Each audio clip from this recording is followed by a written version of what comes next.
रोज आते हैं दर्शन करने? जी 365 दिन। 365 दिन? जी। कभी कभी ऐसा होता होगा कि दर्शन नहीं हो पाता होगा? ऐसा तो कभी नहीं होता, लेकिन कभी कभी हो जाता है। कभी कभी हो जाता होगा ना? तो ऐसा लगता है कि बेटा माँ से बिछड़ गया। जी क्या कहूँ, सब इन्हीं का अपरंपार है महिमा।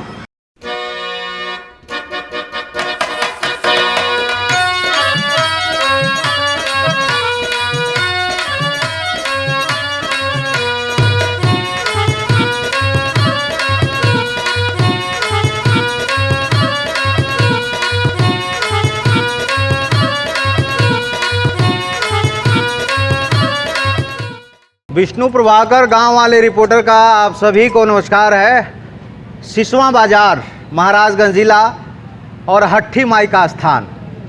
हट्ठी माई की महिमा अपरंपार है और हट्ठी माई के बारे में कहा जाता है कि समय जब ब्रिटिश काल था तब भी जो हट्ठी माई की कृपा महाराजगंज जिला सिसवा बाजार के लोगों पे थी।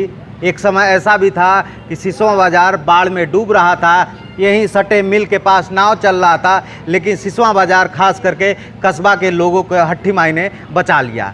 यूँ कहें कि सिसवा के आसपास कोई समस्या आती है तो हट्ठी माई खुद हर लेती हैं। और सिसवा की बात आती है तो कहा जाता है सायर माई, भुअरी माई, काली माई, दुर्गा माई और सिसवा के प्रवेश द्वार के पहले चिरैया कोट का स्थान। जो चिरैया कोट से प्रवेश करते ही सब दुख बाधा उधर का उधर ही रह जाता है और ख़ास करके हट्ठी माई की कृपा सिसवा के लोगों पे बनी रहती है। यह बताया जाता है कि जब जमींदारी प्रथा थी, स्टेट परिवार के कुल देवी के तौर पे इनको स्थापित किया गया और अब जो है सिसवा के एक एक व्यक्ति की माई है हट्ठी माई। और मैं इस वक्त हट्ठी माई मंदिर स्थान पे हूँ। ये प्रांगण देखिए, ये भव्य नज़ारा देखिए और ये युवाओं का उत्साहवर्धन देखिए, माँ के प्रति बेटे का प्रेम देखिए। दशहरा का समय चल रहा है और सच में हट्ठी माई की कृपा ऐसी है। मैं आज की कहानी आप सबको बताऊँ, कई महीनों से मैं सोच रहा था कि हट्ठी माई का दर्शन करने जाऊँगा। आज दोपहर में आया, उसके बाद कुछ लोगों ने बताया कि आज शाम को 8 बजे आरती हुई और मेरा आने का कोई प्लान नहीं था, लेकिन हट्ठी माई की ऐसी कृपा, गाड़ी की स्पीड बढ़ी और मैं 8 बजे करेक्ट टाइम हट्ठी माई स्थान पे आया। आरती हुआ, बहुत अच्छा लगा। तमाम युवा भाई लोग हैं हट्ठी माई के दरबार में रोज़ आते हैं, नित्य दिन उनका दर्शन प्राप्त करते हैं और इन लोग के तमाम लोगों के जीवन में जो है कुछ बड़ा होता है। हट्ठी माई का क्या महत्व है आप लोग के जीवन में? हमारे जीवन, सबसे पहले तो मैं आपका जो है अपनी समिति की तरफ से विष्णु भाई स्वागत करता हूं कि आपने अपने अमूल्य क्षणों में से कुछ क्षण निकाला। लेकिन मैं ये कहूँगा कि आपने निकाला नहीं, ये माता रानी का प्रेम था, उनका आदेश था कि आज आपके जीवन में ये दर्शन का बहुमूल्य क्षण मिला है आपको। फिर से मैं आपको बधाई देता हूँ और साथ ही आभार भी प्रकट करता हूँ कि आप हमारी माता रानी के दर्शन के लिए आए हैं। और रहा बात महामाई के, हमारे जीवन में बहुत ही बड़ा योगदान रहा है। इस समिति में आज हम लगभग 30 सालों से जुड़े हुए हैं। 30 सालों से? जब हम कक्षा 4 में पढ़ते थे, तब से हम इस समिति से जुड़े हुए हैं। और यहाँ इस समिति से जुड़े जितने भी बड़े बुजुर्ग, छोटे भाई, जो हमारे आजकल छोटे भाई भी हैं जो बड़े हो चुके हैं, उनके जीवन में कुछ न कुछ उत्तरोत्तर प्रगति ही हुई है। किसी के साथ कभी कोई डिमोलेशन नहीं हुआ है। माता रानी का भरपूर आशीर्वाद सबको मिला है कि आज सब अपने अपने फर्श से अर्श पर पहुँचे हुए हैं। अच्छा, हट्ठी माई के लिए कहा जाता है कि जब भी जीवन में कुछ अच्छा करना होता है तो लोग हट्ठी माई के दरबार पे आते हैं। जब भी जीवन में कुछ दुखद विपदा आ जाती है तो हट्ठी माई से निहोरा करने आते हैं कि माई दुख दूर कीजिए। आपके जीवन में कोई ऐसा वाक़या हो तो हमारे दर्शकों को बताएं। मैं एक को क्या कहूँ, मैं यहाँ के दर्जनों लोगों को जानता हूँ अपनी समिति के, चाहे ये तो जगत जननी महामाई का दरबार है, पूरी सिसवा नगरी ही के साथ साथ अगल बगल के लोग भी आते हैं।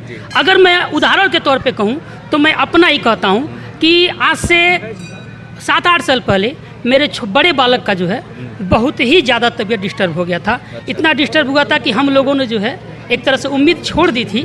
तो हमारी धर्मपत्नी ने आंचल फैलाया, अपने और अपने पुत्र को ला करके यहाँ पर लिटाया माई के दरबार में, और फिर उसके बाद से हम जो है उसको हॉस्पिटल ले गए।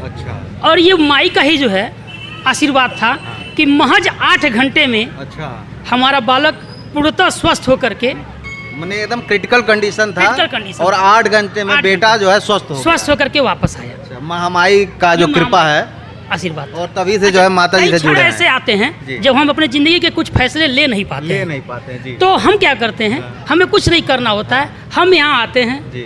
आंखें बंद करते हैं और महामाई के जो है चरणों में अपना जो है सर रखते हैं, और उसके बाद से अंदर से आवाज़ आती है कि बेटा ये गलत है, ये सही है, जाओ। उनके भरोसे छोड़ देते छोड़ देते हैं अपनी नैया, उनके भरोसे छोड़ते हैं। पतवार भी वही है, नैया भी वही है, खेवैया भी वही। वाह, यह लगाव। और मुझे लगता है आज के दौर में यह दौर रेडीमेड वाला है, सादगी वाला तो नहीं है। लेकिन जब आप इस स्थान पे आएंगे तो सादगी नज़र आएगा, प्रेम नज़र आएगा। हट्ठी माई की कृपा आपके जीवन में कितना है, और हट्ठी माई के दरबार में रोज आते हैं, आप दर्शन करते हैं, कितना परिवर्तन आया जीवन में? जीवन में तो सर मैं बहुत छोटा आदमी था जी। मैं आज के 12 साल पहले इस मंदिर समिति से जुड़ा हुआ हूँ जी। 12 साल मुझे हो गया। 12 साल पहले मेरी दुकान 10 बाई 12 की, मैं सिसवा बाज़ार में था। अच्छा। उसी में जीवन यापन मेरा चलता था, मेरा परिवार उसी में चलता था। मैं जब 2012 से मैं इस समिति से, इस मंदिर से मैं जुड़ा हूँ, तब से मैं दिन दुगुना रात चौगुना मैं अपने आप में माता रानी देती रही और मैं लेता रहा। जितना वो मुझे देती हैं उसका कुछ हिस्सा हर साल दुर्गा पूजा महोत्सव में जी जी। मैं उनको सेवा के रूप में उनको वापस करता माता हूँ। जी की सेवा में और मेरे साथ अनेकों घटनाएं घटित हुई हैं। एक कोई जिक्र करें हमें? एक कोई जिक्र मैं अपने किस्मत की बात में बताता हूँ कि मैं जब यहाँ सिसवा बाज़ार में रहता था और मेरे भाई साहब महाराजगंज में कपड़े की दुकान, रेडीमेड गारमेंट्स का काम है उनका, भाई साहब खोले हुए थे। जी। भाई साहब ने मुझसे कहा कि यार आप सिसवा रह के जो कमा रहे हो उससे कई गुना ज़्यादा आप हम लोग साथ रहेंगे ना तो यहाँ कमा पाएंगे। उनका महाराजगंज में उनका उदाहरण ये था कि सोना दहता और कोयला पे छापा मारा था, ये उनका शब्द था। तो मेरे साथ जो देखिए विकट परिस्थितियों में जो भी होती है जी जी। वो मित्र सहयोग करते हैं। मित्रों से आदमी राय लेता है कि यार ये बताओ कि फलाना चीज़ होता क्या करें। जिसमें हमारे 5 मित्र थे, मैं 5 मित्रों से मैंने अपनी राय लिया कि यार इस तरह की चीज़ें हैं जी जी। और मैं क्या करूं। तो किसी ने कहा कि यार तुमको जाना चाहिए, किसी ने कहा कि यार भाई भाई होता है, आगे बढ़ जाएगा तो तुमको हटा देगा, तुम फिर सड़क पे आ जाओगे, छोटी मोटी अपनी दुकान चला रहे हो तुम, ठीक चल रही है। तीसरे से मैंने पूछा, उसने कहा नहीं कबो ना जाइए, वगैरह वगैरह सी बातें थी। उसके बाद से चौथे से पूछा तो उसने कहा कि नहीं यार एक बार जाना चाहिए। 5वें से पूछा तो उसने कहा कि जाना चाहिए। तो मैं सस्पिशन में हो गया, ना जाने का पड़ला इसमें 3 हो गया और विपक्ष हो गया 2। कंफ्यूजन पैदा हो गई मेरे में, मुझे कुछ नहीं समझ में आया। मैं एक कप चाय लिया, सीधे मैं शाम को 6 साढ़े 6 बजे मंदिर पे आ गया। मैंने माता रानी से कहा कि मेरी नैया आपके हाथ में है, आपको जो क्या कराना है वो आप मुझे बता दीजिए। मैंने निवेदन किया, आग्रह किया और मैं यहाँ गया। रात में सोने के बाद 4 बजे भोर में मेरी नींद खुल गई जी। मुझे बस ये हुआ कि मुझे कोई कह रहा है कि तुम जाओ, जो आगे दिख रहा है वो तुम जाओ जी। जो किस्मत में होगा तुमको मिलेगा जी।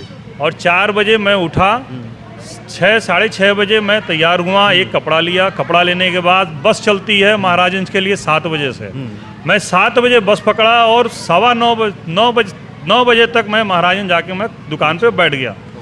भाई साहब मेरे आए 9:30 बजे दुकान खोलने, तो कह रहे हैं कब आए हो? हमने कहा अभी 10 मिनट हुआ।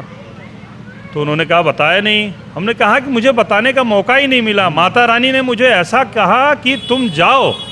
और मैं आज अपने भाई साहब के साथ मैं काम करता हूँ, करीब 12 साल 11 साल लगभग हो गए। तब से हम दोनों लोग साथ रहते हैं, दिन दुगुना रात चौगुना हम लोग आज आगे बढ़ रहे हैं।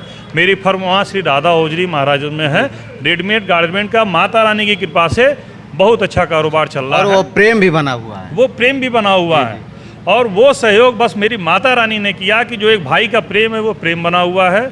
और आज भी मेरे घर पे, मेरे दुकान पे, मेरे दिल में, मेरे खून में हट्ठी माई के लिए श्रद्धा भरी हुई है। मेरी दुकान पे भी आप जाएंगे तो हट्ठी माई ने जो है तेज प्रताप जी के जीवन में चमत्कार तो किया ही, साथ में भाई के प्रति भाई का जो प्रेम है वो भी अभी तक बना के रखे। और यह बड़ी बात है, आज के दौर में कहा जाता है कि बबुआ के बिया हो गए तो बबुआ बदल जाइए, लेकिन एक बबुआ यह भी है जो भाई का प्रेम अभी भी है, और 2 भाई मिलकर जो है काम कर रहे हैं, परिवार आगे बढ़ रहा है। एक बार मैं और कहूँगा कि मैं 12 साल में यहाँ पे इनके इतने चमत्कारों को मैंने देखा है जिसका बखान करूँगा तो मुझे लगता है कि 4 घंटा 5 घंटा आपसे बात करने में बीत जाएगा भाई साहब।